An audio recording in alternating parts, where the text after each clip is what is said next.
Hi, how are you guys doing? My name is Brandon Del Castillo. This is my brother, Brian Del Castillo. and we are here today for a new YouTube web episode called Houston Basebald. That's H-O-U Basebald. The bald is hopefully obvious. Parent. It's apparent. But we wanted to talk about baseball. That's what we do. We're brothers that grew up in the Houston area, and we love baseball. We want to talk generally about it, about all kinds of baseball. Fantasy baseball, baseball cards. We want to talk about who's going to win the World Series this year. But we also have a strong emphasis on Houston baseball and the Astros. One of the reasons we decided to do this series is because we felt that the Houston market was being underappreciated nationally. We feel that even though Houston is the fourth largest city in America, population-wise and climbing on Chicago, we're almost number 3 now, media market-wise, it is very, very underrepresented. And so we wanted to get be a small part of the media that gets out there and tells people about Houston, the Astros, what's going on with Houston baseball. But we're not going to limit it to that. We are big baseball fans, and so we're going to talk generally about baseball, but it is going to have an emphasis on the Astros and baseball in Houston. You can find us on Twitter At BabyBullDC. You'll find me there. And I'm at bdelcastillo57 on Twitter, and our Twitter account for this show is at HOU Basebald. We're going to have some fun stuff on the show too. We're going to try to have a weekly basebald guy. Bald guy of the week. Bald guy of the week, that's right. And so that should be some fun stuff to deal with. We're also going to talk some baseball cards. We're going to get into fantasy when it gets a little bit closer to that time of the year. But really, as for our first show, it's a brand new year, 2015, and we just had the Hall of Fame elections. Right. The big news. Yeah, I'm really excited about it. How about you? You kidding me? I'm waiting forever for this. We have been waiting forever. And of course, we're talking about number 7. We're talking about Biggio. And we're really excited. We can't say enough about we finally got one of our boys in. But on a grander scale, I think it's awesome that we got 4 guys in. It's a good class. I mean, obviously, these are 4 guys that we watched forever, and they were dominant throughout the whole time that they were playing. You talk about Pedro and Randy. I'd put them in a different class than the other guys just because they were so good. You know, Randy was mostly in the AL. Well, actually, Pedro was too. But, I mean, that's just the way I think of those 2 guys, is just one of the 2 is going to win the Cy Young in either league or wherever they got it in both leagues, right? Both of them got one in both leagues, and I'm going to have to argue with you starting off right away. About half NL, AL for both of them. That's true. I was just thinking that. Yeah. Got a little Astros Diamondback stuff with Randy there. Yeah, and then the Expos Red Sox with Pedro. So we had them going from National League to American League, and both won in both leagues a Cy Young. Yeah, yeah. Now let's talk. Everybody's giving their ballots, and who they would have voted for. I'm one of those guys. I would have had a big ballot, and I want to say I would have used all 10, and people have a hard time limiting it. And I thought for sure that I would definitely have 10 people. But when I sat down and actually thought about it and looked at the numbers, I really only came up with 9. Me too. That I wanted to it was easy. And then you hear the people on the national media talking about others, which we will. But let me go ahead and give you my 9 that I think. Yeah, you go first. Let's see where we don't agree or don't overlap here. Yeah, I had the 4 that got in. Okay. I had Randy, Pedro, John, Schmaltz, and Craig Biggio. So that's 4. I had Jeff Bagwell, and I'm pretty strong Jeff Bagwell guy. I support him really well. And that's why we're going to be bullish on Jeff Bagwell. We're going to be bullish on Bagwell. That's the way it is. And we're going to throw out some numbers later that will support us being a little bullish on Bagwell. I have Piazza. I mean, he's the greatest offensive catcher in the game. Say what you will about steroid suspicions with different players, and I completely understand that, and I will respect anybody's opinion regarding that, if that's why you choose not to vote. However, I would like to see some proof. Suspicions don't do it for me. You know, if the eye test has to come into play at some point, right? What's that? The eye test. I think it. I disagree. I think the eye test comes into play. It came into play. We're now on Bagwell. What, 10 years since he retired? 10 years. There are so many good baseball reporters out there. You'd figure someone would have done some reporting and found out some information, and we could have you know, we either cleared his name or say, hey, this guy saw him taking it. This guy has proof that he's ordered steroids. Well, you can't keep guys out just on suspicion. That's my point. Saying that, all yeah, right. Because you can't keep a Piazza or a Bagwell out the same way that people are keeping Bonds and Clemens out, where there's more proof towards those guys. We know pretty much, I think, that the Bonds and Clemens have basically been busted. There is some dispute whether they, in fact, knowingly took steroids on both cases. Don't go for that knowingly stuff.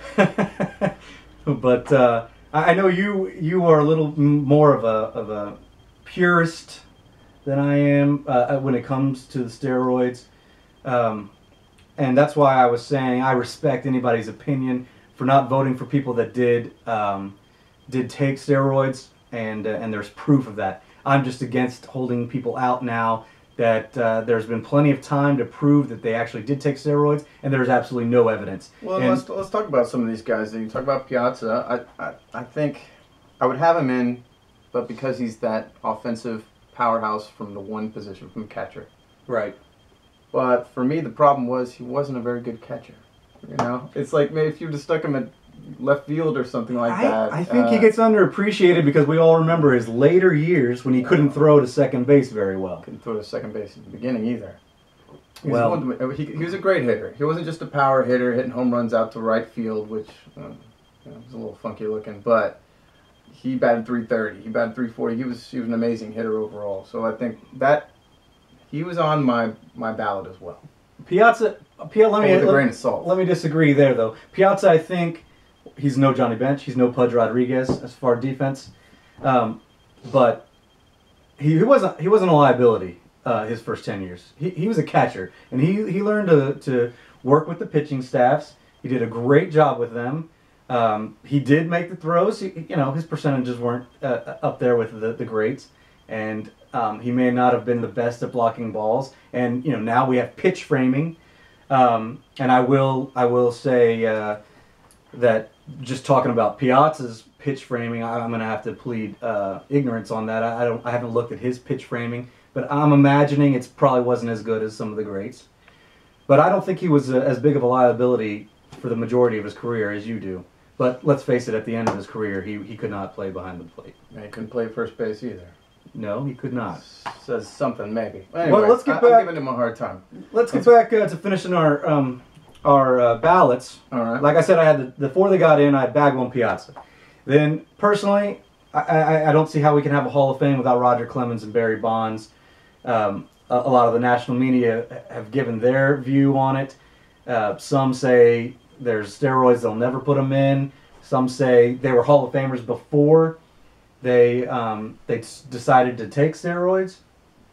I kind of tend to agree with the latter half, saying up until 1998, Barry Bonds and Roger Clemens were, you know, two of the greatest players. Were they the best ever pitcher and best ever hitter? No, but Barry Bonds is a 3-time MVP.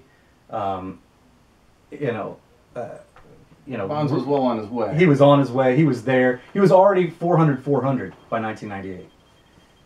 So yeah, how many guys have done that? Yeah, Willie. There you go. Well, so I do put Roger Clemens and Barry Bonds in, and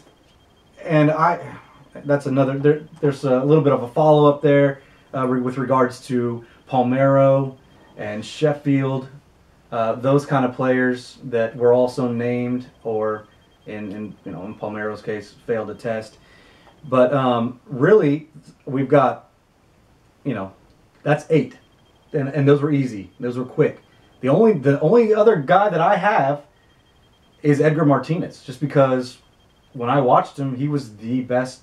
I'm a big Bagwell fan, and I'm a big Frank Thomas fan. But when I watched baseball, Edgar Martinez was the best right-handed batter I ever saw. He obviously was amazing. I know the DH is going to be the big thing that comes into play when you start bringing in guys that are just coming off the bench and hitting. He wasn't exactly one of these fat guys who's coming off the bench and just standing up hitting the ball and that's all he did. Like I think of DHs in my mind, he was really an incredible hitter. He hit for average. He had gap power. He had power. He was awesome. I don't have him on my ballot yet. In the rules of baseball, DH is a position. He was the best. I think he was the best at that position. I mean, we can argue about David Ortiz now, but beyond that, there weren't any other DHs that were, maybe Harold Baines. Yeah, that's what I'm thinking is Harold Baines, and that's. I mean, Frank Thomas. He was very good. Frank Thomas was, that's where that's where my argument, like Frank Thomas versus Bagwell, comes in. But Frank Thomas came into play with, is he the best hitter in the game at that time? Along with Bonds and Griffey. Yeah, because Thomas had it all. He was dominant. And Edgar didn't. He was DH, but he didn't have the power the other guys did. All right, Frank Thomas is in a whole other class. He got 2 MVPs. He was incredible. Yeah. Do you hold anything against Edgar, or does it help Edgar's case that he played in a bigger park? Well, I don't really look at his home runs when I'm thinking about him. I look more at the doubles, the RBIs, because he was that classic number 5 hitter in the lineup. Right. So he was driving in runs. He didn't have to hit 450, 500 home runs or anything like that to be, Hall of Fame worthy. I don't think of him as a home run hitter even though obviously he could do that. But when you saw him, you knew you were looking at a great hitter. Absolutely, yeah. And I think that for me is what I saw. He was the best. And this is coming from a kid that watched him down in Houston, Texas. He played most of his time in the American League, way up in Seattle. But again, we are not the norm. We watch baseball, three times a day when it was possible, and so we have a little bit more than the average fan. But man, I absolutely loved watching Edgar Martinez play. Yeah, he seemed like he could do pretty much anything he wanted to do with the bat. So that's my 9. I got some other guys that I would consider. But let's go ahead and hear yours first. I have all the same guys. I put Bonds and Clemens on there because they were just so much better than everybody else. Yeah. It tugs on my heartstrings with all the steroid stuff. The numbers are what are magical in baseball, and that's why the steroid controversy was such a big deal. Is because everybody knew the number 61, the number 755, and 714 for Ruth, and how many home runs did Bonds end up with? Like 763? I don't know for sure. Yeah, I hear you. I agree with that. And it's the stuff that Roger Maris and Hank Aaron had to go through to break Babe's records. They almost killed them, And then you have these other guys come along and just muscle up and don't really have much of a problem at all doing it. I think that's where the nation has a lot of problems with the steroids, is that the numbers were tainted and the numbers were so magical for this particular sport. Do you remember the numbers? Do you remember Roger Maris? What do you get? His home run? Yeah. 61. 61. So yeah. And Babe Ruth, what was he? He had 714. Yeah, and what did Hank end up with? 755. And what did Barry Bonds end up with total?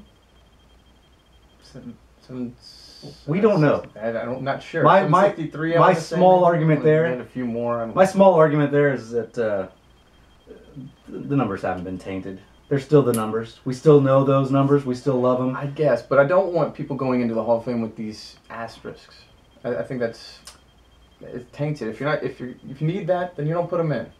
You know, if you can put an asterisk by the records, but not by the players. Okay, I agree with that. No asterisk. That's ridiculous. How about a paragraph or a sentence at the bottom of the plaque that says,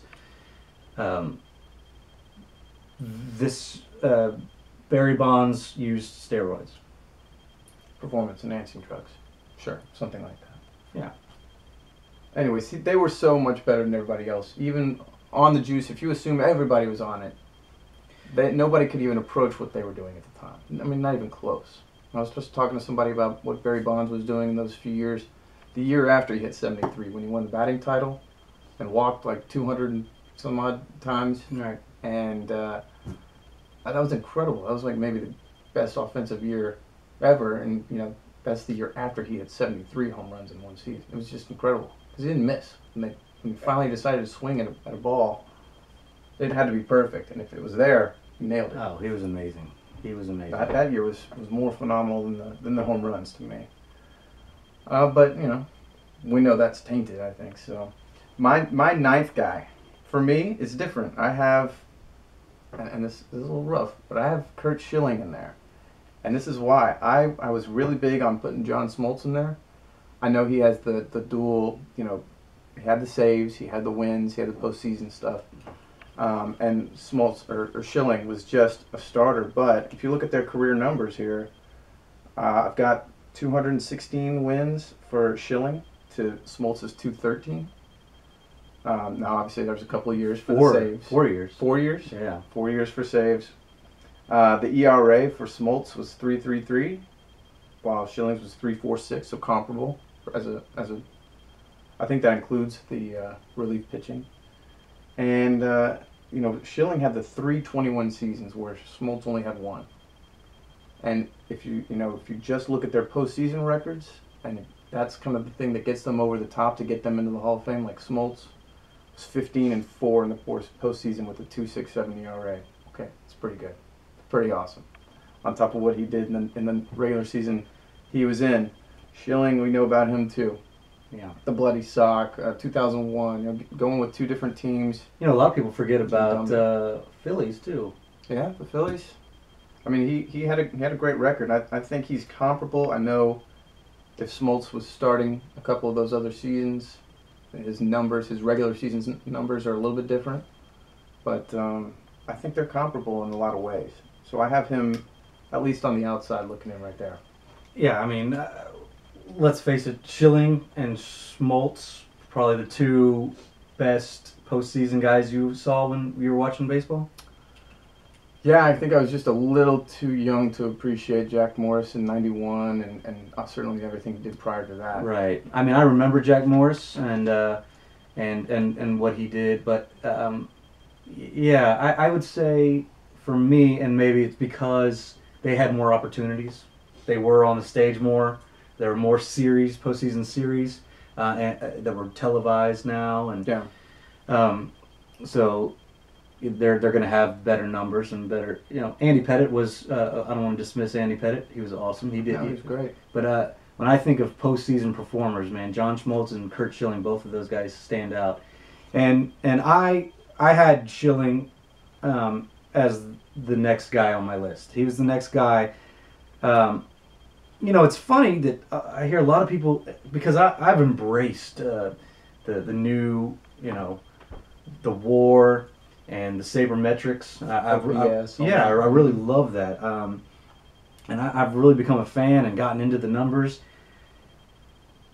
And so I thought, you know, after listening to so many people, the national guys like Brian Kenny on MLB Network and some other guys, that I thought for sure I was going to look at Tim Raines' numbers and career, and that was going to put me over the top.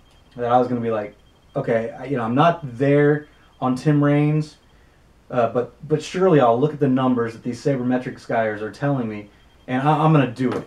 Mm-hmm. I'm gonna say he's easily a Hall of Famer. And so I looked at him, and I don't think I don't. For me, he didn't do it, and I did. Swayed by it either, and I felt the same way. That all these other guys are so smart, and they really know a hell of a lot more about baseball than I do, and I wasn't convinced.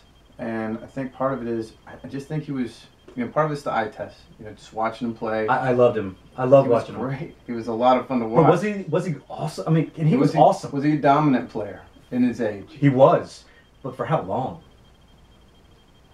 I couldn't even find. I was reaching for 6 years. Reaching. He can't. I mean, he fell off to a below average player after Montreal, and in Montreal, how long was he dominant? So I just, for me, I understand. I love on-base percentage. On-base percentage was one of the things that, looking at the back of baseball cards growing up, I'd be like, well, who cares what the batting average is? I was like, I want to see how many. I knew what on-base percentage was. I want to see what the on-base percentage is. That seems, yeah. I want to see that. That seems like a better number. And then what do you know? Especially for a guy at the top of the order. I mean, obviously it makes. I hear about Bill James's work and everything, and I'm like, oh, wow, on-base percentage is that good. It is something we should be listening to. Yeah. But we told you we're going to be doing a lot of stuff here on these shows and these episodes. And one of the things we're going to be talking about, just incorporating, it's not going to be a big part of the show, but it's for people our age and that collected baseball cards and that still do. We thought it'd be fun to share a little bit of the best cards of the Hall of Fame class. And so I went online and give props to Beckett, and I found the best card that they recommended to get of these Hall of Famers. It just so happens I went to my stash, my cache, and I had all four of them. You got them all, of course. So we got, we'll start off with Biggio and Schmaltz, because they were actually in the same set. It's that Fleer Update 1988. 1988. I love this set. It's one of my favorites. I don't have that one. I have the Biggio one, but I don't have the whole set. Yeah, it's the Update set. Biggio is U89. John Schmaltz was U74. And so, and they're really, really reasonably priced if you want to just go out and get the #1 rookie card of a couple of Hall of Famers and, maybe your favorite player. Biggio's somewhere around 8 and Schmaltz is somewhere around 6. So really reasonably priced. And I would recommend people going out and doing that just for a little nostalgia. Yeah, if your kid wants if nothing else. Yeah, if your boy is John Schmaltz or Craig Biggio, go out and get one. It's under $10 for each of those cards. Under $10, and it's because they made so many of these cards. It was a different era of baseball. It was a different era. When we were kids. Yeah. But we got the back when we were young men. we got the Randy Johnson 1989 Upper Deck rookie. And the classic '89 Upper Deck set. Yes, the original, right? Blew us away. With the one with the Griffey in there. And Griffey #1. You gotta have this. This is card number 25 of that set, and it's Randy Johnson's rookie. I don't know if it's $12 or $8. It's somewhere right around there. Really reasonable. Go out and get one, man. Hall of Fame rookie pitcher. Love that guy. Look at him. You remember where you were when we got Randy Johnson? We heard the news. I remember I was at a friend's house, yes. Of course I remember. And I remember him going 10-1. And it was amazing. Absolutely incredible. I think a 1.74 ERA. Was it 10-1 or was it 11-1? I think it was 10-1. All right. You might have me there. I remember the one loss. It was 1-0 in Philadelphia. I think it was against Bird. That's a ridiculous. All Bird? Yeah, that's a ridiculous if I'm right on that. We'll have to look it up. But we got the next...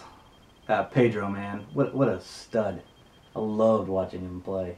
Incredible, because he was a little guy who just worked the ball like magic. Oh, and he wanted to crush you. He knew he was better than you, and he wanted to go out and prove it. I like that about him. Yeah. He was smaller. He had that chip on his shoulder. He's a lot like he was different style from Maddox, but I liked those guys they're like, oh, this guy's my size.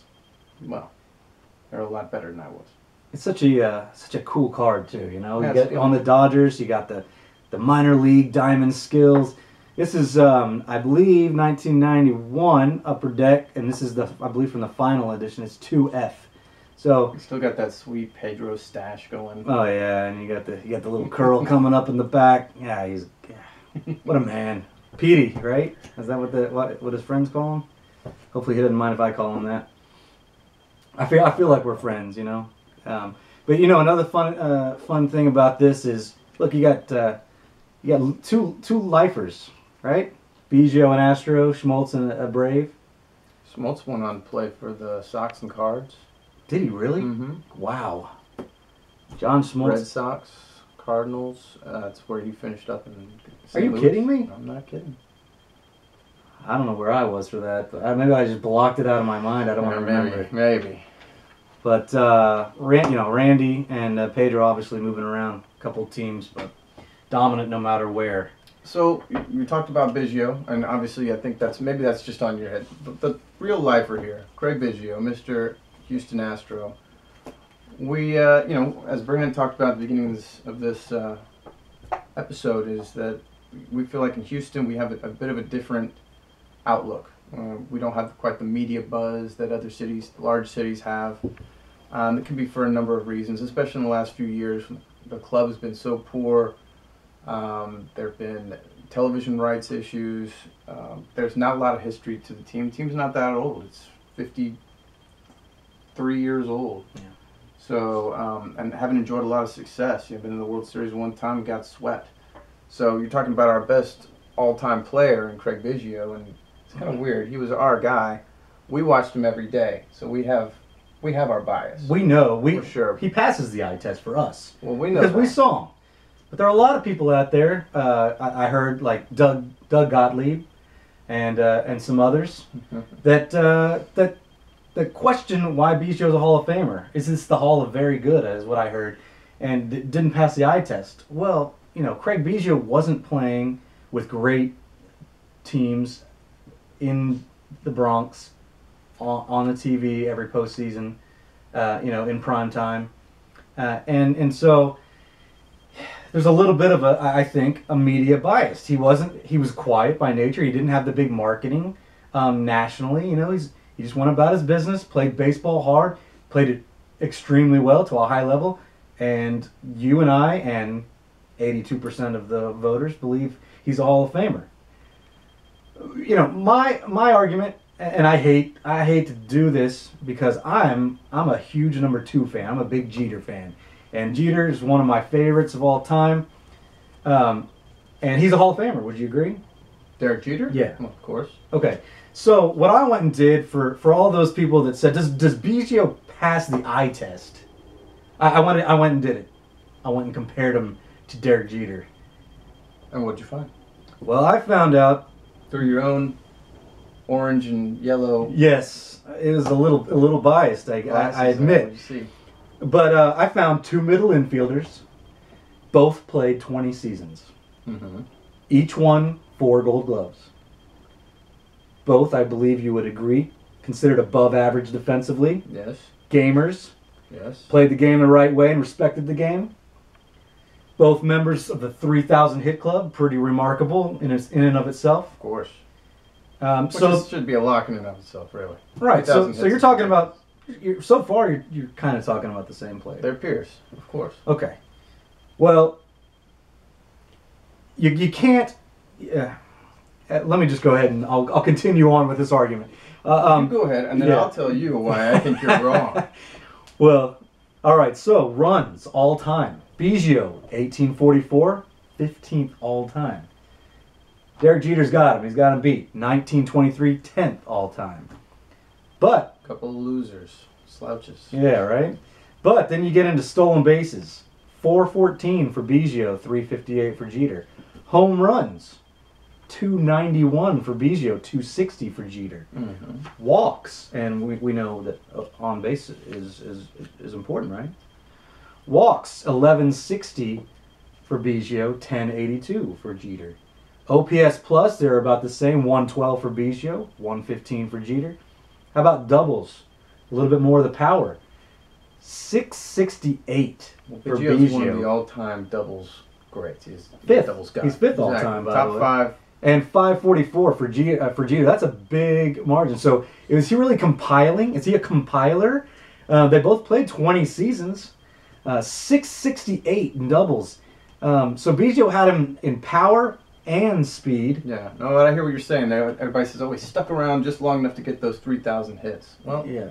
he only had one negative season in WAR, in terms of WAR, and that was his final season, but hey, that's kind of how it goes, right? You have a crummy year and you retire. Like, I'm too old, I've been playing 20 years. Well, Jeter had two, his rookie year, and then his 1 year when in 2013 he was hurt, played 17 games.